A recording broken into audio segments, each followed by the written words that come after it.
parts of speech.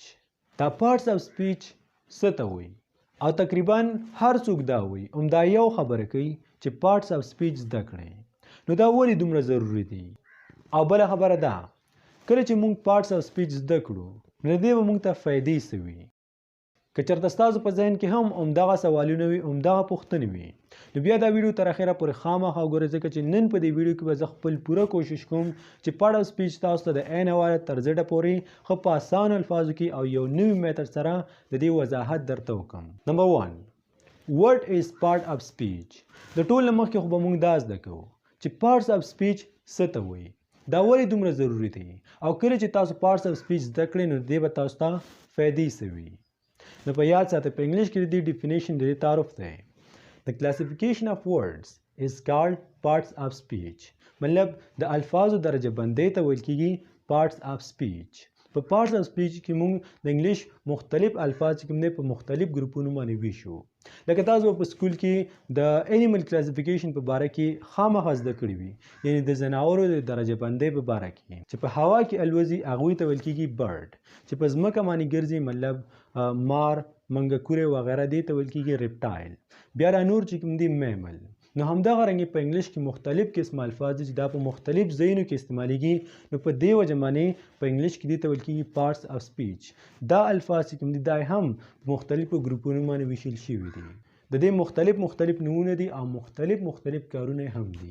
او دغه parts of speech چې دي مطلب دا د خبرو اترو کولو حصې چې کوم دي د part of speech مطلب دی د خبرو اترو کولو حصې دا اته دانې دي. یو دی noun, pronoun, adjective, verb, adverb, interjection, preposition او conjunction. په اسانو الفاظو کې که چېرته هم درنه څوک پوښتنه وکړي چې parts of speech څه ته وایي یا what is parts of speech نو په انګلیش کې د دې تعارف او ډیفینیشن دی. The classification of words is called parts of speech. یعنی د الفاظو درجه بندۍ ته ویل کېږي parts of speech. دا کوم اته الفاظ چې تاسو ته په سکرین باندې ښکاري د نو نواله تر د انټرجکشن پورې دې ته parts of speech ویل کېږي. دا هغه ګروپونه دي چې د انګلیش ټول الفاظ په دې باندې تقسیم شوي دي. مطلب تاسو ته چې مخې ته کم الفاظ راځي دا به یا ناون یا به پروناون انټرجکشن کنجنکشن وغیره دا به خامخا د اتو الفاظو د یو ګروپ نه وي. بس صرف دا ځان سره په یاد وساتئ. په انګلیش کې چې څومره الفاظ هم دي دا ټولې په دې اتو ګروپونو باندې ویشل شوي دي. مطلب څه ورکې کنجنکشن دي څه ورکې پریپوزیشن دي څه ورکې ناون دي څه پروناون دي څه ورب دي څه ایډورب دي څه ایډجکټیو دي دا ټول په دغه ګروپونو باندې ویشل شوي دي. اوس نمبر د دې چې اخر دا ولې دومره ضروري دی ځکه چې هر څوک وایي ما داسې مې اورېدلي دي زیاتره خلک داسې وایي که چېرته یو کس parts of speech زده کړي نو بس داسې وایي چې دی 70% انګلیش زده کړو. هغه لرې خبرې دي. موږ به دا زده کوو اوس چې دا ولې دومره زیات ضروري دی. نو ضروري خو په دې خبره دي ځکه چې که چېرته تاسو ته part of speech نه درځي نو part of speech یو ډېر زیات بنیادي او ډېر اهم ټاپک دی د انګلیش. که چېرته تاسو ته دا نه درځي او ستاسو مخکې څوک انګلیش وي تاسو په یو کتاب کې ګورئ نو تاسو ته به دا پته نه لګي چې په دې سنټنس کې ناون کوم دی پروناون کوم دی ایډورب کوم دی ایډجکټیو کوم دی وغیره. او که چېرته تاسو دا زده کړئ نو تاسو ته به اټومیټیکلی بیا دا پته لګي که هر قسمه سنټنس وي تاسو به دا پته لګي چې په دې کې دا ناون دی دا ورکې پروناون دی دا ایډجکټیو پریپوزیشن د دې باره کې به تاسو ته پته لګي که چېرته تاسو ته parts of speech درځي. فار ایگزامپل که زه چېرته ووایم جنید اینڈ سدیس آر ان د ګراوند اینڈ دے آر پلیئنګ کرکټ نو آیا تاسو ته دا پته لګي چې په دې کې ناون کوم دی پروناون کوم دی کنجنکشن ورکې کوم دی پریپوزیشن ورکې کوم دی. که part of speech تاسو درځي نو تاسو ته به اټومیټیکلی دا پته لګي خو که parts of speech تاسو ته نه درځي نو بیا تاسو ته هیڅ کوم دا پته نه لګي. او په دې کې ناون هم شته پروناون هم شته پریپوزیشن هم ورکې شته داسې نور هم ورکې څه شته خو تاسو ته part of speech نه درځي نو په دې وجه تاسو ته پته نه لګي. که چېرته تاسو غواړئ چې د دې په باره کې زده کړو نو بیا دا ویډیو تر اخره پورې خامخا وګورئ ځان پرې مکمل پوه کړئ. په کمنټ سیکشن کې موږ ته خپله رای هم پرېږدئ. نمبر 1 noun. Do you have any idea what is noun? If you have no idea, if you don't know, then keep in mind that noun is the name of person, place or anything that you see is noun. اوس د ټول نه مخکې موږ ډسکس کوو خبره به کوو د نون په باره کې چې نون څه ته وایي کوم ځای کې استعمالیږي. خو زما پوره یقین دی چې نون به تاسو ټولو ته ډیر زیات اسان وي، تاسو ټولو ته به درځي، ځکه چې د سکول نه والا مطلب د اول کلاس نه والا تر د 10 پورې دا موږ ته بار بار مخې ته راځي، هر ټیم یې اورو، یو ماشوم ته ورځي چې نون څه ته وایي. نو څنګه چې تاسو په سکرین باندې د دې ډیفینیشن د دې تعارف په انګلیش کې ښکاري چې نون از د نیم اف پرسن پلیس اور انیثینګ، مطلب یې دا دی چې نون ویل کېږي د هر څه نوم ته. کله چې تاسو سترګې وغړوئ اخوا دېخوا وګورئ نو تاسو ته چې څه هم په نظر راځي سم درته ښکاري دا ټول نون دی، دې ټولو ته نون ویل کېږي. نون ویل کېږي یو نوم ته، که هغه انسان وي، که حیوان وي، که جاندار وي، که بیجان وي، که هر څه وي. لکه فار ایگزامپل د خلکو نومونه: آصف، عادل، جنید، ډونالډ ټرمپ، اشرف غني، عمران خان. دا ټول نون دي، دا د خلکو نومونه دي. د یو ځای نوم، د یو علاقې نوم، د یو ښار نوم. لکه فار ایگزامپل ننګرهار، پیښور، نیویارک، انګلینډ وغیره. د مختلف قسمه سیزونو نومونه لکه ټیبل یعنی میز، بکټ بالټۍ، ایور لوټه، موبایل، هینډز فری، لایټ وغیره. د زناورو نومونه: کاو غوا، کیمل اوښ، ګوټ چیلی، شیپ ګډ وغیره. اوس یو ایگزامپل ته وګورئ، یو جملې ته وګورئ چې نور هم پرې ډېر ښه پوه شئ. فار ایگزامپل علي went to UAE، مطلب یې دا دی چې علي لاړو یو اے ای ته. د یو اے ای مطلب د یونایټډ عرب امارات، تقریبا دوبۍ ته ویل کېږي. نو په دې سنټنس کې نون کم یو دی، یعنی مطلب نومونه ورکې کم یو دي. په دې کې د جاندار نوم هم راغلی، د بیجان هم راغلی. علي یو نوم دی، دا د یو سړي نوم دی یا د یو هلک نوم دی، یو نون دا شو. بل ورکې دی یو اے ای، دا د یو ځای نوم دی، د یو ملک نوم دی. نو په دې کې دوه نون راغلي. And now it is time to bring up number 2 pronoun. اوس په دویم نمبر باندې به موږ دا زده کوو چې pronoun څه ته وایي. زما دا پوره یقین دی چې تاسو به دا پته لګېدلې وي چې نون څه ته وایي. اوس راځئ چې pronoun هم زده کړو. نو په انګلیش کې د دې ډیفینیشن د دې تعارف دی: pronoun are words that take the place of a noun. اوس د دې څه مطلب دی؟ د دې سمپلی دا مطلب دی چې کله هم pronoun راشي نو دا به نون د منځه وړي، په لته به وایي. زما مطلب دا دی چې pronoun ټولو داسې الفاظو ته ویل کېږي چې دا موږ استعمالو د نون په ځای باندې. مطلب کله چې موږ نون یعنی اسم استعمالول نه غواړو، د یو چا نوم استعمالول نه غواړو، که هغه انسان وي، که حیوان وي، که هر څه وي، خو چې موږ د چا نوم استعمالول نه غواړو نو په هغه ځای کې موږ بیا pronoun استعمالو.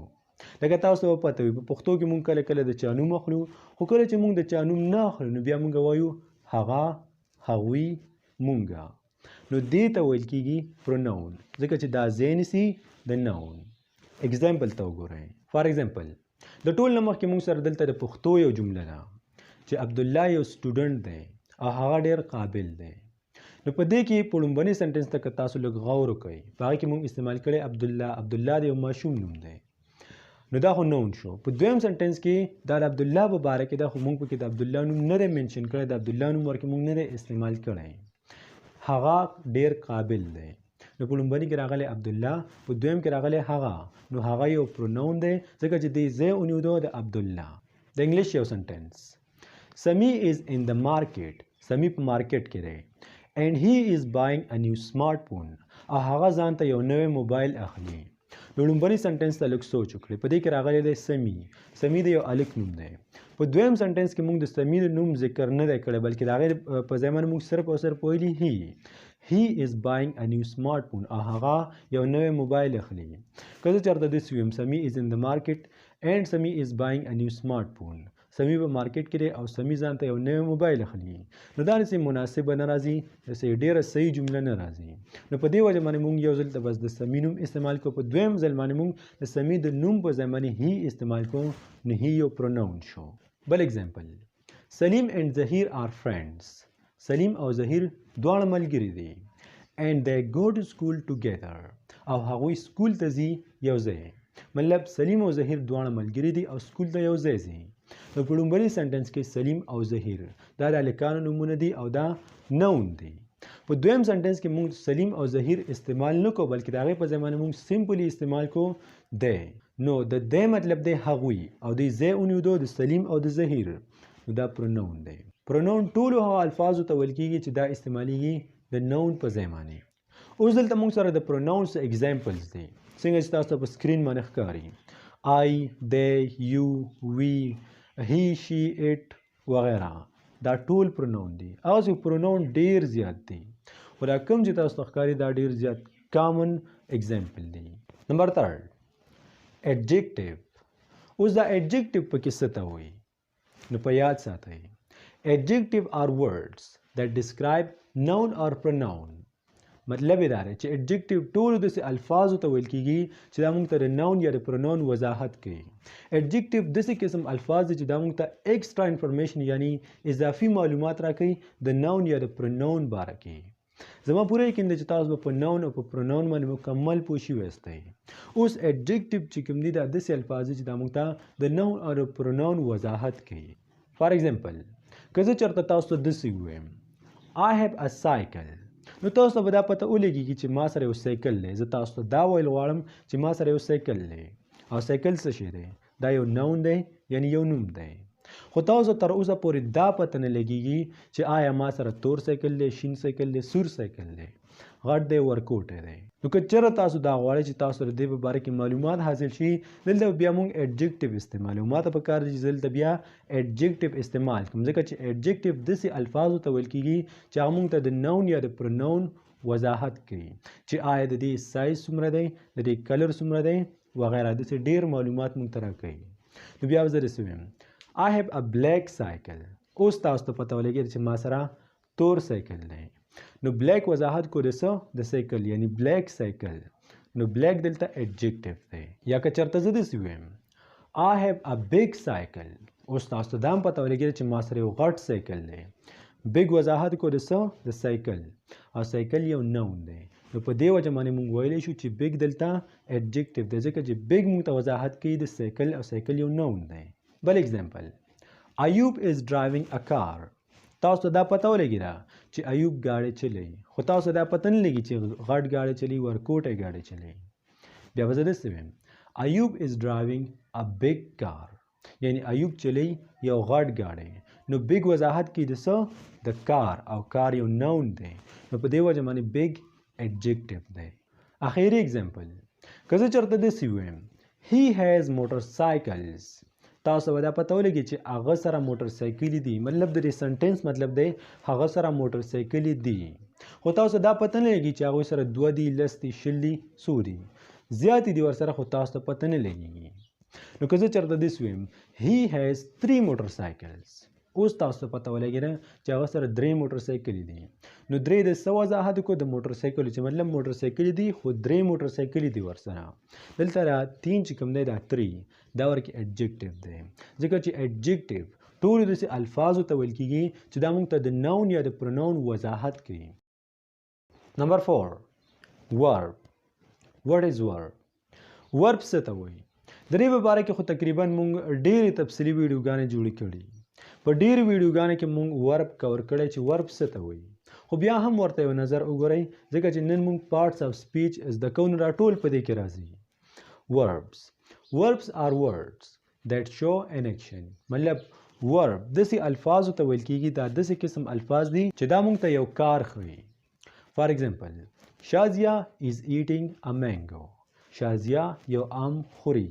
نو په دې کې کار څه شی دی په دې کې یو سبجیکټ دی یو object دی یو ورکې verb دی انور خو پرېږده خو په دې کې موږ صرف زده کوو چې په دې کې کار کوم یو دی eating مطلب خوړل او دا ورکې یو کار دی. بل اگزامپل طفیل is drinking the water. طفیل اوبه څښي. نو په دې کې verb کوم یو دی سکل اوبه څښل په دې کې یو کار دی دا ورکې یو verb دی یو ایکشن دی. نو drinking دا ورکې verb دی. اخیری اگزامپل me and my friend play cricket every day. زه او زما ملګري روزانه کرکټ کوو. نو په دې کې verb کوم یو دی په دې کې play یعنی یو لوبه کول دا ورکې verb دی.